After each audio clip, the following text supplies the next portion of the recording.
बिस्मिल्लाहिर्रहमानिर्रहीम। अस्सलाम वालेकुम स्टूडेंट्स, मैं हूं हसन फरीद, आपका फिजिक्स टीचर। लास्ट में हम लोगों ने चैप्टर नंबर 4 के फर्स्ट 5 न्यूमेरिकल्स किए थे, तो आइए स्टार्ट करते हैं आज 4.6 न्यूमेरिकल से।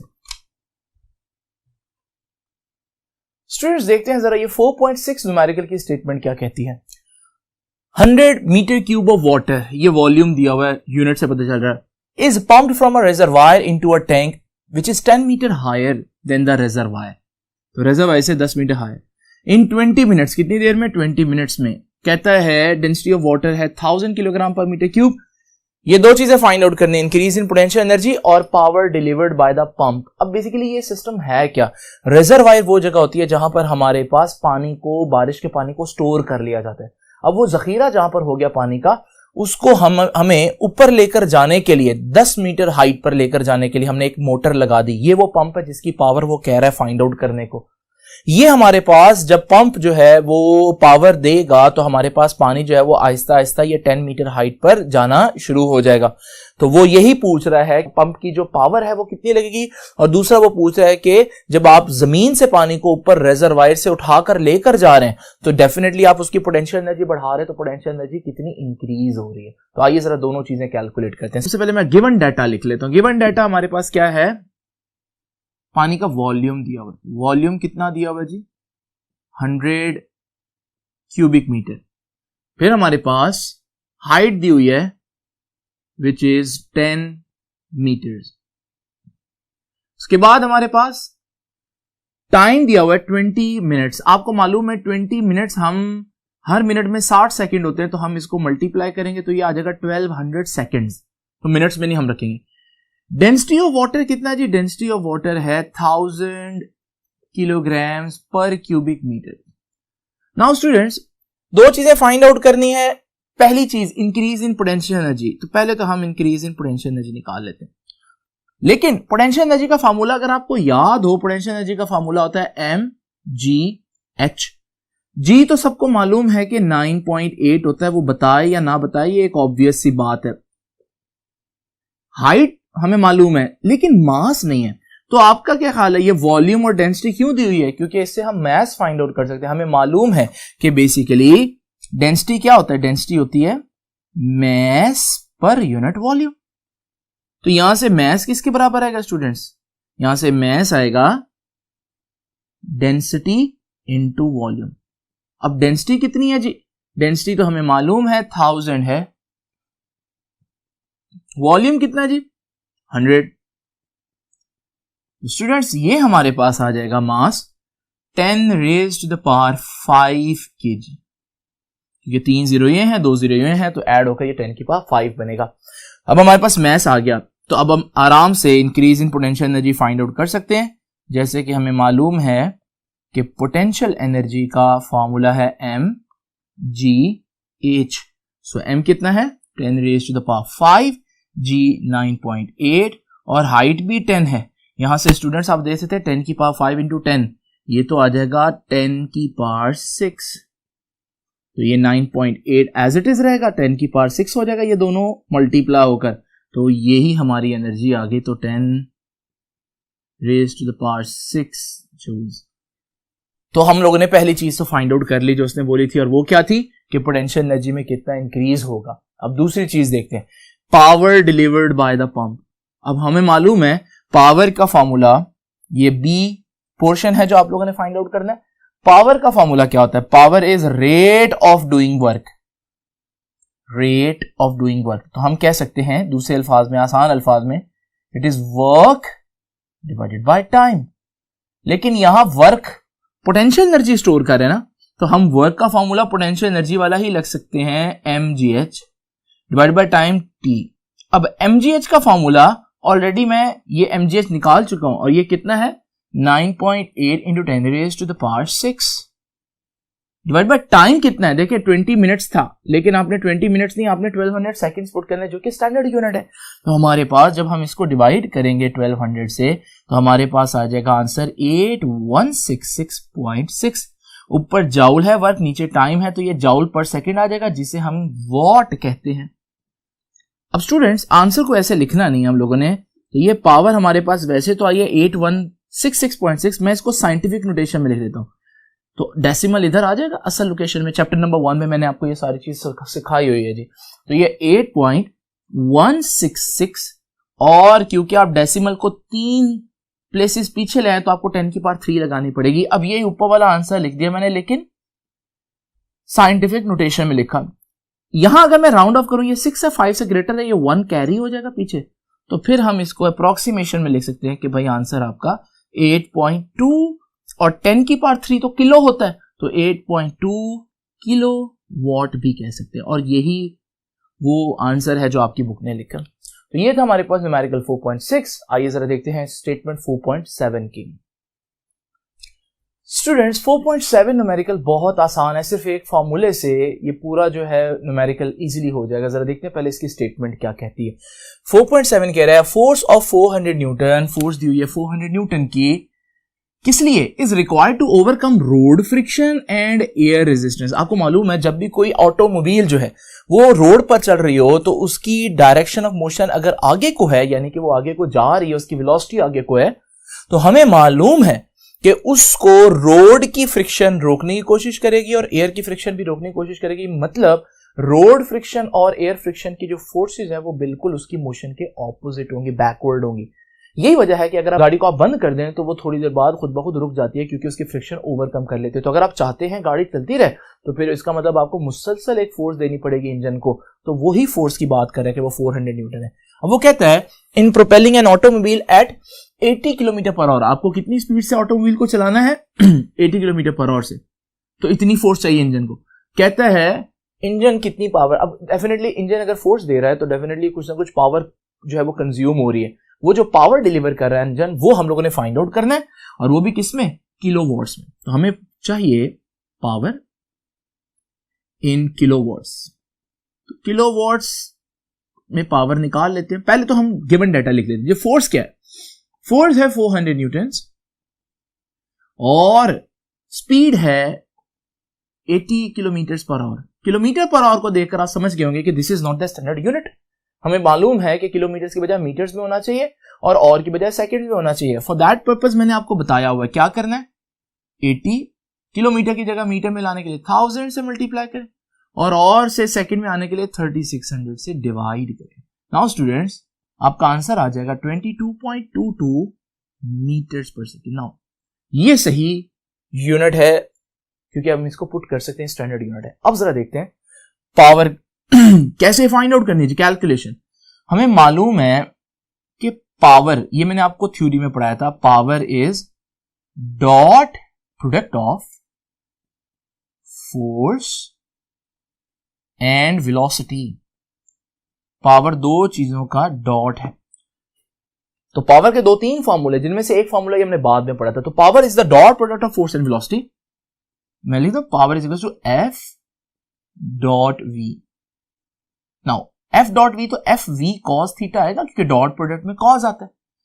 अब फोर्स इंजन कहां को लगा रहा है? हमें मालूम है गाड़ी की जो फोर्स है इंजन वो आगे को लगा रहा है, गाड़ी को आगे लेकर जाने की कोशिश कर रहा है। जबकि जहां गाड़ी जा रही हो, डायरेक्शन ऑफ मोशन जहां हो, वहीं उसकी वेलोसिटी होती है। तो इसका मतलब अगर फोर्स आगे को है तो वेलोसिटी भी आगे होगा। तो दो वेक्टर सेम डायरेक्शन में हो तो इनका आपको मालूम है एंगल 0 डिग्री बनता है, पैरेलल होते हैं वेक्टर्स। तो यहां पर हम कॉस थीटा है लेकिन हम इसको 0 पुट करेंगे। तो जी फोर्स कितनी है? 400। वेलोसिटी कितनी है जी? 22.22 और cos 0 आपको मालूम है 1 होता है। जब ये 1 हो जाएगा और आप इसको मल्टीप्लाई करेंगे आपका आंसर आ जाएगा 8880 वॉट्स। लेकिन आप याद करें कि उसने पावर किसमें पूछे? किलोवाट में। पहले आप इसको साइंटिफिक नोटेशन में ले आए, 8.88 इंटू 10⁻³ वॉट। ये मैंने क्या किया, डेसिमल इधर है, डेसिमल साइंटिफिक नोटेशन में यहां होना चाहिए, तो मैं 3 प्लेसेस पीछे लेकर आऊंगा। तो ये ले आया, लेकिन अब इसके कंपनसेशन कैसे करूंगा? उसके लिए मुझे 10 की पावर उतनी ही ऐड करनी, उतनी ही मल्टीप्लाई करनी पड़ेगी जितना डेसिमल को मैं पीछे लेकर आ रहा हूं। फिर बन गया 8.88 10 की पावर 3, और 10 की पावर 3 को आपको मालूम है हम कहते हैं किलो, 10 की पावर 3 को। तो ये बन गया 8.88 किलोवाट। और ये 8, ये वाला 8 जब 1 कैरी करेगा पीछे राउंड ऑफ में तो ये बन जाएगा तकरीबन 8.9 किलोवाट। और आपकी बुक ने इस तरह से आंसर लिखा। तो ये बड़ा ही आसान न्यूमेरिकल था 4.7। आइए अब जरा देखते हैं 4.8 को किस तरह से सॉल्व करना है। तो स्टूडेंट्स जरा देखते हैं 4.8 न्यूमेरिकल की statement. How large a force is required to accelerate an electron whose mass is this 9.1 into 10⁻³ (-31) from rest to a speed of this through a distance of 5 centimetre. तो ये सारा डाटा मैं आप लोगों के सामने पहले लिखता हूं कि वो कह रहा है कि मास है इलेक्ट्रॉन का 9.1 into 10⁻³ kg। दूसरी बात, it is starting from rest, तो इनिशियल वेलोसिटी तो 0 हुई, और फिर स्टार्ट करते हैं रेस्ट से और उसके बाद स्पीड पकड़ लेता है 2 फाइनल वेलोसिटी इंटू 10⁻⁷ मीटर्स पर सेकेंड। सही यूनिट है, चेंज नहीं करना। और कितना डिस्टेंस मूव कर रहा है जी? 5 सेंटीमीटर। इतना डिस्टेंस इसने मूव किया। आपको मालूम है डिस्टेंस सेंटीमीटर्स में ठीक नहीं है, तो आप इसको 100 से डिवाइड करेंगे, फिर ये मीटर्स में आएगा तो ये बन जाएगा 0.05 मीटर्स। अब स्टूडेंट्स हमें फाइंड आउट क्या करना है, देखें how large a force is, force find out करनी है। तो यहां पर फोर्स फाइंड आउट करनी है। अब ये कौन सा फॉर्मूला है जिसके अंदर ये सारी चीजें मौजूद हैं? आपको मालूम है कि अकॉर्डिंग टू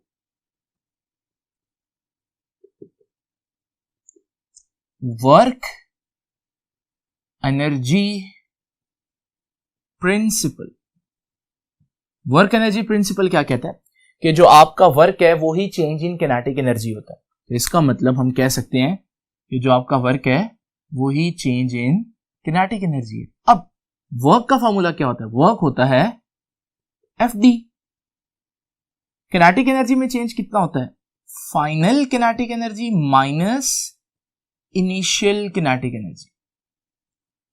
अब इशू क्या है यहां पर कि इनिशियली इलेक्ट्रॉन रेस्ट पर था। जब इलेक्ट्रॉन रेस्ट पर होगा तो उसकी इनिशियल कोई किनेटिक एनर्जी नहीं होगी, तो ये तो हो गई 0। तो बाकी रह गए हमारे पास FD, और किनेटिक एनर्जी का फॉर्मूला आ जाएगा 12 mv², लेकिन v फाइनल वाली वैल्यूज पुट करते जी। फोर्स तो मालूम करनी है, वो नहीं हमें मालूम।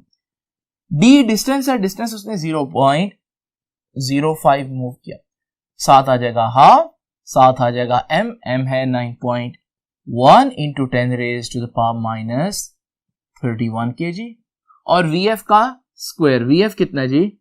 2 into 10⁻⁷ और उसका स्क्वायर। नाउ स्टूडेंट्स, अगर हम इस सारी चीज को सॉल्व करें तो देखते हैं हमारा आंसर क्या आता है। तो हमारा आंसर आ जाएगा जी 18.2 into 10⁻⁻⁷। अब आपने क्या करना है? फोर्स फाइंड आउट करनी है। 0.005 है, इधर मल्टीप्लाई हो रहा है, उधर जाकर डिवाइड हो जाए, तो ये आ जाएगी फोर्स हमारे पास 18.2, फोर्स उधर जाकर डिवाइड होगी 0.05, और साथ 10⁻⁻17 में एज इट इज लिख देता हूं। अब आप देखिए जी, कैलकुलेटर में पुट करें और इसका आंसर निकालें। इसका आंसर आ जाएगा 3.6 into 10⁻⁻15 न्यूटन। ये आपका फाइनल आंसर है। तो स्टूडेंट्स, ये तो हम लोगों ने 4.8 न्यूमेरिकल सॉल्व कर लिया। अब जरा देखते हैं 4.9 न्यूमेरिकल किस तरह से सॉल्व करना है। देखिए, स्टेटमेंट देखते हैं 4.9 की। अ डाइवर, डाइवर मतलब वो जो पूल में जंप करता है उसे हम बोलते हैं कि वो पूल डाइवर है। अ डाइवर वेइंग 750 न्यूटन, उसका वेट है 750 newton, from a board 10 metre above the surface of a pool of water. Use the conservation of mechanical energy, यानी कि law of conservation of energy कहता है use करें और बताएं to find his speed at a 0.5 metre above the water surface neglecting air friction. देखें, पहले तो इसको इमेजिन करते हैं, ये हमारे पास वो डाइवर है और इस वक्त ये पूल से 10 मीटर्स की हाइट पर है। अब डेफिनेटली क्योंकि उसके पास हाइट है तो इस वक्त भले इसके पास कोई किनेटिक एनर्जी ना हो, लेकिन इसके पास पोटेंशियल एनर्जी जरूर होगी क्योंकि इसके पास हाइट है ग्रेविटी के अंदर।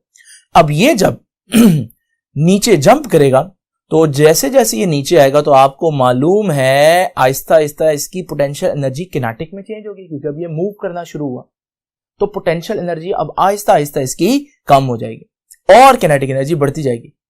वो कहता है जब वो 5 मीटर ऊपर रह जाए जमीन से, यानी कि दूसरे अल्फाज में पहले 10 मीटर था और नीचे अब वो 5 मीटर रह जाए तो इसका मतलब वो दरमियान में आ जाए, जब मिड में, कहते हैं वहां पर उसकी स्पीड कितनी होगी, ये हमें मालूम करना है। तो अब जरा देखते हैं किस तरह से फाइंड आउट करना है। सबसे पहले तो देखें जी, डाइवर का वेट कितना है, 750 न्यूटन। ये वेट है, वेट एक फोर्स होती है, तो हम इसको यूं भी लिख सकते हैं, या आप इसको, क्योंकि वेट mg होता है तो आप लिख सकते हैं कि ये mg है।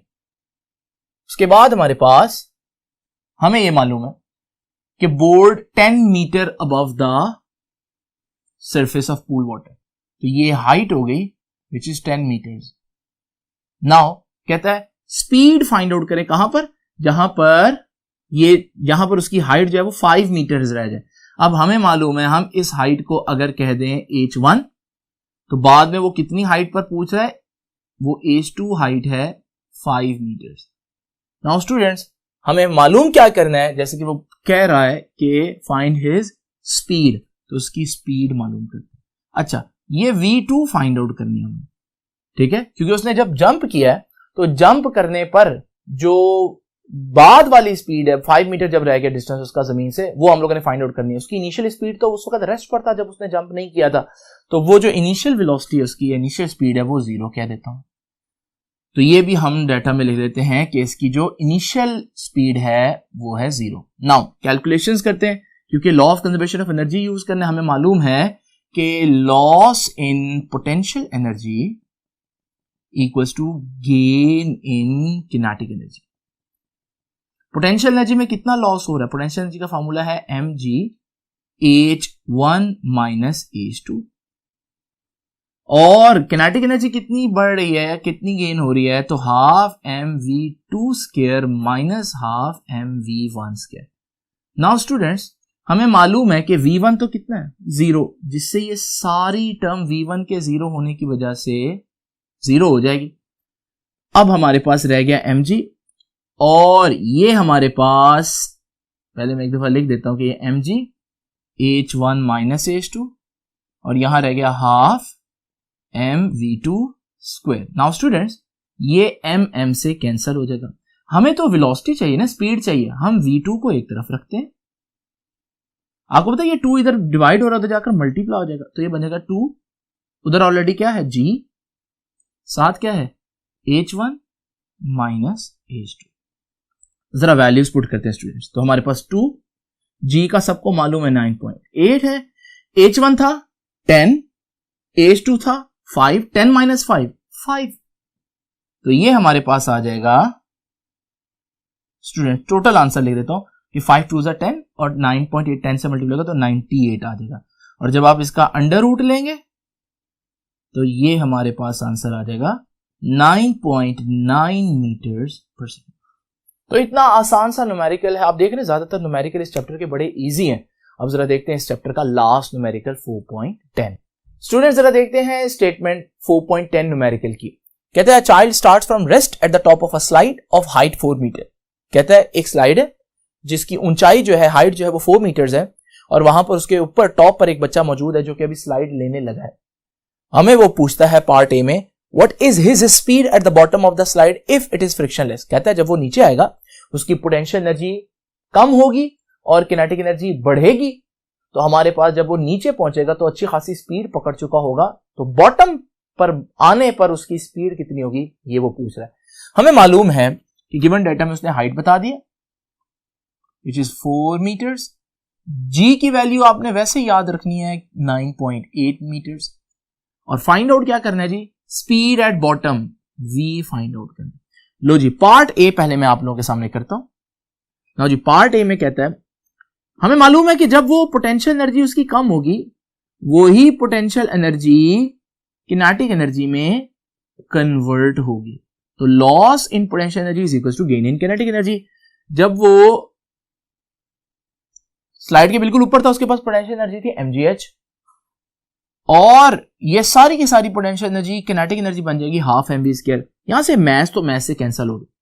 अब v अगर हमारे पास मौजूद है इसको एक ही तरफ रखते हैं क्योंकि हमने फाइंड आउट करना है, 2 इधर डिवाइड हो रहा है उधर जाकर मल्टीप्लाई होगा gh से, तो ये बन जाएगा 2gh, और फिर v किसके बराबर आ जाएगा 2gh का अंडर रूट। तो जी स्टूडेंट्स अब जरा वैल्यूज पुट करते हैं, 2 जी की वैल्यू 9.8 है, हाइट है 4 मीटर्स और फिर इसका अंडर रूट, ये हमारे पास आ जाएगा 78.4 और उसका अंडर रूट। नाउ ये 78.4 का अंडर रूट लेंगे, यही आपका आंसर आ जाएगा पार्ट ए का। जब इसका अंडर रूट लें न्यूमेरिकल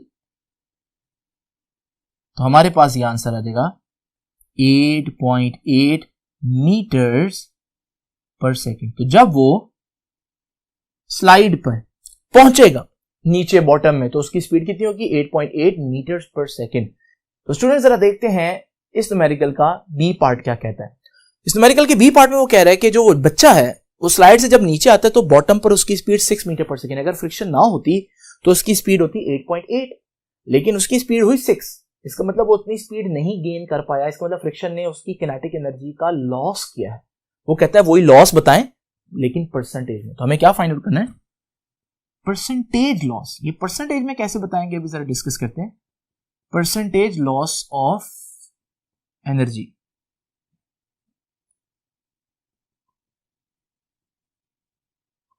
नाउ स्टूडेंट्स जिस तरह से आप परसेंटेज फाइंड आउट करते हैं, जब आपका रिजल्ट आए तो आप क्या करते हैं, टोटल मार्क्स आपके जो आपने जो ऑब्टेन्ड किए marks divided by total marks multiply by 100, ऐसे ही करते हैं ना।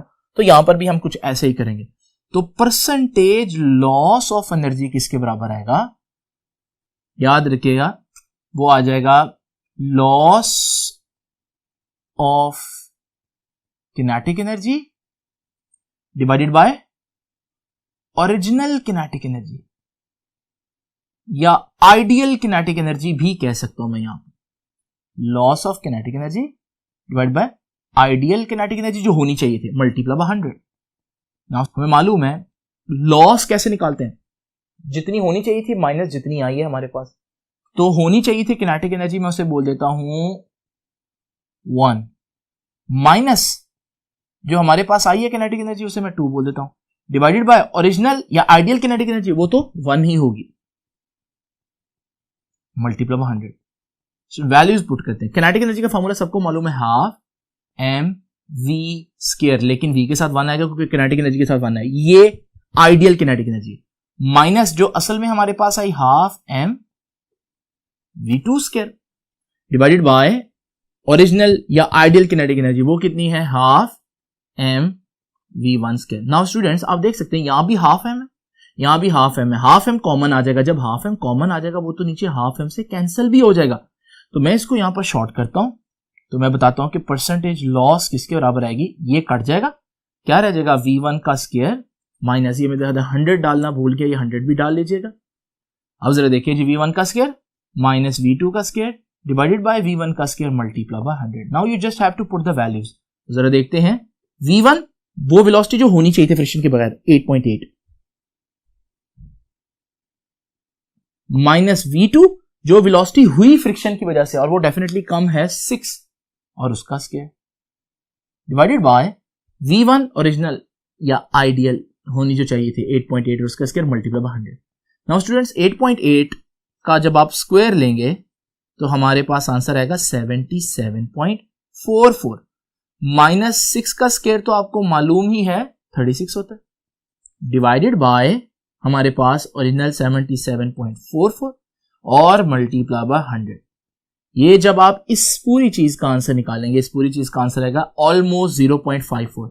100 से मल्टीप्लाई करेंगे तो स्टूडेंट्स ये हमारे पास परसेंटेज लॉस आ जाएगा 54%, यानी कि 54% एनर्जी उसने तकरीबन 50% से ज्यादा वो उसने लॉस कर दिया। तो ये थे स्टूडेंट्स हमारे पास न्यूमेरिकल लास्ट न्यूमेरिकल 4 का चैप्टर 4 का। अब हम जरा देखेंगे नेक्स्ट लेक्चर में कि चैप्टर 5 में हम लोगों ने क्या चीजें सीखनी है। तो तब तक के लिए